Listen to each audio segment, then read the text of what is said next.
Senior పాత్రికేయులు దేవులపల్లి రామలింగేశ్వర శర్మ అకాల మృతికి చింతిస్తూ ది రాజమండ్రి ప్రెస్ క్లబ్ లో శనివారం సంతాప సభ జరిగింది. అధ్యక్షులు మోతా బాలా విజయసారథి అధ్యక్షతన నిర్వహించిన ఈ సభలో జర్నలిస్టులు ఆయన చిత్రపటానికి పుష్పాంజలి ఘటించారు.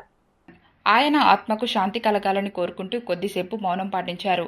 అనంతరం సీనియర్ జర్నలిస్టులు శైలేంద్ర, ఏపీయూడబ్ల్యూజే జిల్లా అధ్యక్షులు Mandela Sriramamurthy, press club general secretary Gopi, మాజీ అధ్యక్షులు Ramanarayana, TV nine Satya, Lincoln, N Srinivas, Kushetti Nani, Srinivas Yadav, KK ads Sai, Penke Srinivas తదితరులు మాట్లాడారు.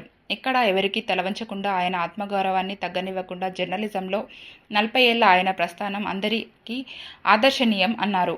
ఆయన కుటుంబానికి ప్రగాఢ సానుభూతిని తెలియజేశారు. ఈ కార్యక్రమంలో press club treasurer Purushottam Kumar, ఉపాధ్యక్షులు దుర్గా, సంయుక్త కార్యదర్శి కృపానందం, సభ్యులు Satyanarayana, Eshwar, Chanti, Gopalakrishna, Vishwanatham, Ramesh Raja, Ganesh, TV nine Rasool, HTV Durga, Somaraju, Murali, ABC Kishore, D Srinivas, Naresh, Yakub తదితరులు పాల్గొన్నారు. Congress parliament coordinator TK Vishweshwara Reddy, urban జిల్లా అధ్యక్షుడు బాలేపల్లి మురళీధర్ కూడా చిత్రపటానికి నివాళులర్పించారు.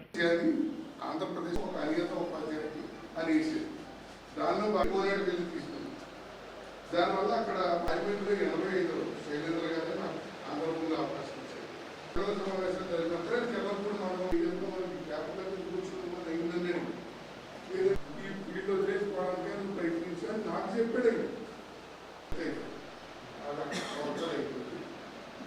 పిఐబి ప్రెస్ నోటిఫికేషన్ బ్యూరోకి ఒక్కొక్క ఎలా పట్టుకెళ్ళాడు అయిపోయి నేను ఇంకా అప్పుడు పట్టించుకోలేదు. మొన్న ఆగస్టులో ఏమంటే 6వ తారీఖున వెళ్తున్నానని అన్నాడు. ఎలా వెళ్తారండి, సిద్ధంగా ఉన్నారు, అంత సంఖ్య ఎలా పట్టుకెళ్తారు?